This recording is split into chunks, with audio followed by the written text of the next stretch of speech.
ketika dia memimpin DKI misalkan banyak kebaikan-kebaikan pembangunan yang luar biasa dia wujudkan di DKI. Misalkan kita penataan jalan, misalkan ketertiban taman-taman, kemudian Jakarta yang tadinya macet sebelum Anies jadi gubernur DKI kan, begitu dia hanya satu periode ya kan, 5 tahun tak sampai, dan itu luar biasa kan. Jadi ini memang seorang pemimpin itu harus yang punya otak cerdas sehingga dia bisa melahirkan gagasan-gagasan hebat untuk rakyat, bangsa dan negaranya itu. Jadi jangan lupa itu 14 Februari 2014 Partai Umat DPRD DKI Jakarta Dapil 1 Jakarta Pusat Fikri Bareno nomor 10. Dapilnya Kecamatan Tanah Abang, Kecamatan Gambir, Kecamatan Menteng, Kecamatan Johar Baru, Kecamatan Kemayoran, Kecamatan Sawah Besar, Kecamatan Cempaka Putih. Ada 8 pusat mencakup ya. Iya, tambah Menteng, jadi 8 kecamatan. Menteng daerah rumah saya tuh, Menteng tuh. Itu dijak teman-teman semua, teman milih Buya semua. Insya Allah nih untuk generasi Z, kalau misalkan yang aku kenal sama Buya Fikri Bareno bisa mencoblos Buya tanggal 14 Februari Buya ya. Tanggal 14 Februari Partai Umat. Partai Umat nomor 10. Juga bisa diikuti dakwah Buya melalui YouTube channel Buya, Fikri Bareno channel YouTube, dan juga Fikri Bareno channel pada TikTok. Ada Instagram Buya, ada Instagram. Wah, Instagram itu yang lupa Buya nomornya. Karena kalau Instagram tuh kayaknya kalau Buya nanti insya Allah terpilih jadi DPRD wajib punya. Wajib punya. Anak-anak Buya nanti wajib punya. Udah dibikin.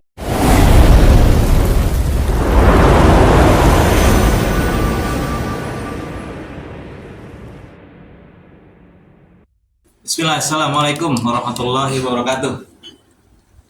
Hari ini hari Ahad kita kedatangan tamu spesial, salah satu caleg dari Partai Umat dengan Buya Fikri Bareno. Buya, gimana kabarnya, sehat? Alhamdulillah. Sehat sekali hari ini. Buya, apa ini yang mendorong sebelumnya kita mau tanya nih Buya, kegiatan sehari-harinya Buya apa ini? Buya kegiatan sehari-harinya 2. Apa itu? Yang pertama berbisnis, ya kan?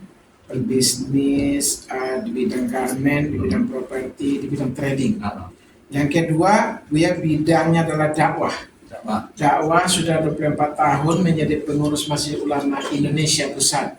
Sekarang wakil ketua Komisi Ekonomi. Kemudian ketua Daerah Minang yang ada cabangnya di seluruh Indonesia, di setiap provinsi, dan ada sekitar 8 negara di luar Indonesia. Ya. Kemudian ketua pengajian politik Islam yang senantiasa kita adakan di Al-Azhar, di masjid besar di Jakarta. Kemudian yang jelas dakwah yang mungkin kalau kita porsikan, porsi bisnis 90%, dakwahnya 60%. Agak seimbang ya Bu ya. Iya, nah kan dari generasi Z sini, kalau kita bilang, kalau anak-anak muda sekarang bilangnya generasi Z. Atau milenial, belum mengenal secara lebih jauh gitu tentang Buya Fikri Bareno, salah satu caleg Partai Umat. Nah, apa motivasi Buya nih?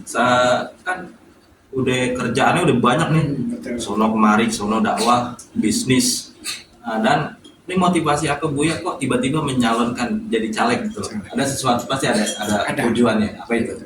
Yang pertama, Buya diminta sama para ulama-ulama senior di Jakarta, termasuk petinggi dari Partai Umat, sama Kiai Haji Khalil Ridwan, ulama senior Betawi kita, dan para ulama lainnya meminta untuk terjun secara politik konstitusional.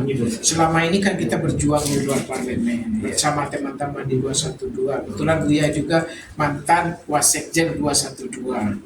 Mantan juga waktu Prabowo dulu, Buya adalah Kornas 212 untuk menggerakkan umat untuk memilih Prabowo zaman dulu 2019. Tempo dulu. Ya sekarang tentu kita harus kita mengikuti hasil daripada istimewa ulama, ya kan? Ya, betul. Ya, jadi itu yang pertama memang dorongan betul dari para ulama-ulama senior di Jakarta ini. Yang kedua ya karena Buya kan salah satu ikon pengajian itu adalah bagaimana politik itu hadir di setiap majelis-majelis umat kita. Sebab Al-Quran itu tidak hanya berbicara salat, puasa, zakat, hanya ibadah ritual saja. Ternyata Al-Quran dengan ratusan ayat-ayatnya ditambah lagi dengan hadis-hadisnya yang mengajarkan bagaimana tentang kehidupan berpolitik. Sama juga kefarduan dengan yang diajarkan tentang ibadah-ibadah mahdah lainnya. Jadi dan ini masih sangat jauh dari umat kita. Bagaimana berpolitik secara Islami. Bahkan kita menyaksikan dunia politik itu seolah dunia yang buruk, dunia yang kotor. Itu iya ketika pemainnya orang kotor. Tetapi ketika di dunia politik itu diisi oleh orang-orang yang baik, orang-orang yang saleh, maka insya Allah politik kita akan seperti politik Rasulullah, politik para sahabat, politik para pemimpin Islam yang membawa kesejahteraan kepada manusia. Itu adalah. Jadi gini Bu ya, adalah salah satu kendala di generasi Z sendiri kan. Beberapa yang saya lihat di lapangan, kenapa anak-anak muda sekarang untuk sholat di masjid atau sholat ngaji di masjid tuh agak susah gitu Bu ya. Kan Bu ya kan istilahnya orang paling pengalaman. Bagaimana cara mengatasi hal-hal tersebut gitu. Betul. Jadi ini kita hadir hari ini, kita kan mengajinya ini hari ini pengajian politik Islam PPI. Senantiasa kita adakan di Al-Azhar, di masjid-masjid besar di Jakarta, di Dewan Dawa, di Asyafiyah, kemudian pernah diadakan di Tebet, pokoknya masjid-masjid yang mengajak kita adakan di Jakarta. Yang bersedia kesempatan. Yang memberikan kesempatan untuk dakwah secara siasah syariah. Dan ini yang kita pelajari hari ini, masjid kita tuh betul seperti yang Anda sampaikan, tidak hanya generasi Z, bahkan ibu bapaknya pun menurun jumlahnya. Tadi jamaah subuh kita udah mulai 7 saf, sekarang mulai kembali 4 saf, 5 saf. Nah, berkurang itu ya? Berkurang. Sejak 2019 sudah besar. Sekarang nih ada degradasi lagi nih, 3-4 tahun ini. Kemarin Buya hadir ke daerah Jawa, ke Sumatera juga, semua kita menurun, jamaah kita menurun. Makanya hari ini kita adakan semacam pengajian politik Islam kita di Hotel Urban 101 Tamrin ini dalam rangka menjangkau generasi Z kita dan juga menjangkau masyarakat kita yang tadinya sudah biasa ke masjid, sekarang agak kurang ke masjid mungkin karena satu dan lain hal atau sibuk dan lain-lain. Mudah-mudahan dengan dakwah-dakwah digital yang Anda lakukan hari ini bisa menjangkau mereka. Nanti kita minta mereka supaya hadir lagi untuk di masjid. Kewajiban kita sebagai umat Islam adalah memakmurkan masjid. Hadir di masjid. Tidak cukup hanya kita misalkan belajar Islam melalui YouTube, melalui mana saja bisa. Tetapi kehadiran kita ke masjid itu adalah bukti kepada ketakwaan dan keimanan kita. Nah itu kan salah satu yang menjadi kekhawatiran kita yang mungkin orang tua kita gitu. Iya. Nah sekarang kan makin ini orang lebih habit ke handphone daripada kita ngaji di masjid gitu kan. Kita juga bisa ngaji di YouTube gitu. Iya, cuman yang jadi kendala orang tua sekarang kan, yang sekarang orang tuanya nyuruh, nak maghrib sembahyang gitu. Tapi yang menyuruh ini nggak sembahyang gitu. Jadi dibalikin lagi sama anaknya, bapak aja nggak sembahyang gitu kan gitu. Iya. Jadi gimana tuh Bu ya tuh? Iya, makanya hari ini kita butuh mulai dari atas, dari pemimpin yang besar, dari presidennya, menterinya, gubernurnya, pejabat di bawahnya itu harus memberikan keteladanan. Nanti ayah ibu kita juga harus memberi keteladan di keluarga. Karena kita menyuruh anak-anak generasi kita berbuat baik, sementara orang-orang tuanya, tokoh-tokohnya tak berbuat baik, omongan kita tidak ampuh. Karena Rasulullah itu ketika dia menyampaikan dakwah kebaikan, dia melakukan lebih awal, dia berbuat lebih dulu. Jadi umat sahabat tuh menirunya gampang dia. Tapi dia menyuruh, nak, ayo kamu salat, bapaknya nggak salat, anaknya disekolahkan sekolah SD IT, ayah ibunya berpakaian telanjang misalkan gitu kan, kurang salat, bahan, iya, kalau kita bahasa kurang bahan gitu kan. bahan, ya. Kemudian salatnya tidak lengkap waktu, salat Kurang 5 bentong. waktu, cuma 2 waktu misalkan akhirnya. yang sempat doang. Iya. Sementara anaknya disekolahkan ke tempat yang luar biasa Islamnya. Nah, ini tidak memberikan keteladanan. Nah, sangat bertolak belakang sekali. Bertolak belakang. Nah. Jadi kita mendidik harus memberikan keteladanan. Jadi dari pemimpin yang besar, dari capres-capres kita hari ini, kita ingin mengajak umat memilih capres yang memberikan keteladanan. Sama perkataan dengan perbuatan. Sinkron, jadi iya, sinkron ya. Jadi rakyat mudah ini. Hmm. Jadi ada semangat baru dalam dakwah, dalam bekerja, dalam beramal, dalam mencari nafkah, kan ada kebangkitan baru ketika pemimpin memberikan contoh, tidak hanya omong saja gitu kan. Nah, kan sekarang kan banyak, jadi anak tuh berbalik ke orang tuh, bapak aja nggak sembahyang nyuruh kita sembahyang gitu kan, sekarang berani gitu. Betul. Nah, terus kedua, berikutnya Buya nih, cara gini, apa sih yang Buya lihat tentang sosok capres kita nih, Pak Anies gitu.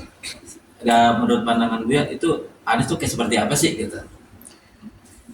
Kalau Buya lihat ya perjalanan Pak Anies ketika dia memimpin DKI misalkan, banyak kebaikan-kebaikan, pembangunan yang luar biasa dia Contohnya? wujudkan di DKI.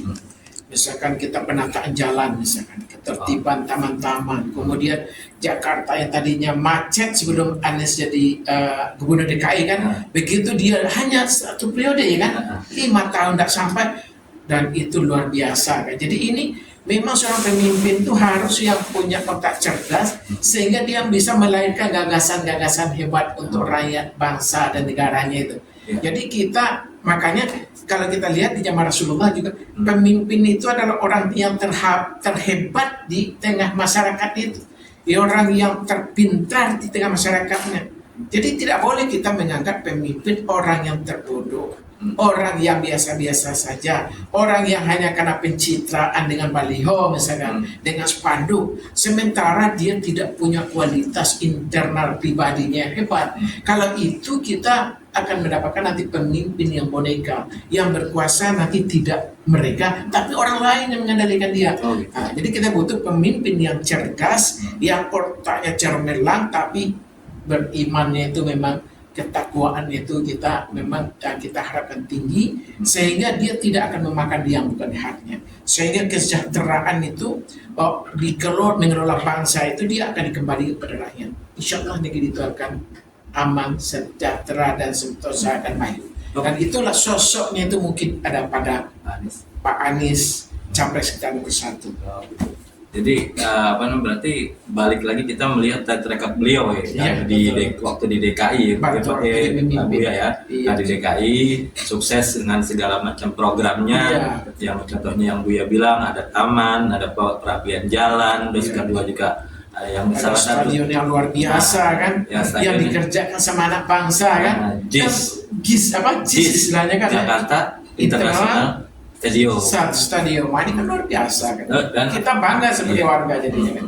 Jadi se-Jakarta bukan cuma stadion Senayan doang, ada lagi stadion bertaraf internasional. Bahkan lebih bagus ya kan? Ya, lebih bagus. Kan banyak lagi saya lihat, ada lagi apa namanya? Jaklingko, kemudian museum Rasulullah itu kan. Dan apa namanya ya, yang tidak terduga sama orang-orang bagaimana kemacetan ini bisa diurai.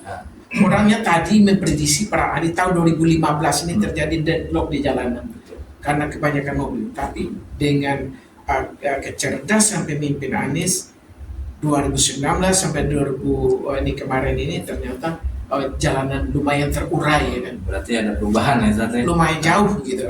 Kayaknya orang yang nggak biasa ke Jakarta setelah Anies berkuasa, orang ke Jakarta bisa tersesat gitu. Kayaknya udah kota baru gitu. Padahal kayak berasa di luar negeri. Iya, berasa di daerah lain, kota lain ya. Tidak Indonesia lagi dia rasa. Itulah kehebatan kota Jakarta. Nah, berikutnya Buya nih kan Buya mencalonkan di Partai Umat itu nomor berapa ya, Bu? Biar generasi kita tuh tahu nih, Buya nih nyalon di Partai Umat nomor berapa dan dapilnya di mana saja. Ya. Jadi jangan lupa itu 14 Februari 2014 Partai Umat DPRD DKI Jakarta Dapil 1 Jakarta Pusat, Fikri Bareno nomor 10. Nomor 10. Dapilnya Kecamatan Tanah Abang, Kecamatan Gambir, Kecamatan Menteng, Kecamatan Johar Baru, Kecamatan Kemayoran, Kecamatan Sawah Besar, Kecamatan Cempaka Putih. Ada 8. Pusat mencakup ya. Iya, tambah Menteng, jadi 8 Menteng kecamatan. daerah rumah saya tuh, Menteng tuh. Itu reject teman-teman semua, teman milih Buya semua. Insya Allah nih untuk generasi Z, kalau misalkan yang mengaku kenal sama Buya, Fikri Bareno, bisa mencoblos Buya tanggal 14 Februari Buya ya. Tanggal 14 Februari, Partai Umat. Partai Umat nomor 10. Nomor Juga 10. bisa diikuti dakwah Buya melalui YouTube channel Buya, Fikri Bareno channel YouTube, dan juga Fikri Bareno channel pada TikTok. Ada Instagram Buya, ada Instagram. Wah, Instagram itu yang lupa Buya nomornya. Karena kalau Instagram tuh kayaknya kalau Buya nanti insya Allah terpilih jadi DPRD wajib punya tuh. Wajib. Wajib Ini punya. anak-anak Buya nanti. Nanti wajib punya. Udah dibikin mereka, cuma karena apa namanya? Jadi sekarang tuh kalau generasi Z sendiri bila ingin mengetahui calon-calon yang bakal dipilih, Instagram ya. harus Instagram ya. Oh, iya. Saya tolong tuh diaktifkan. Coba dikasih tahu nomornya Instagram.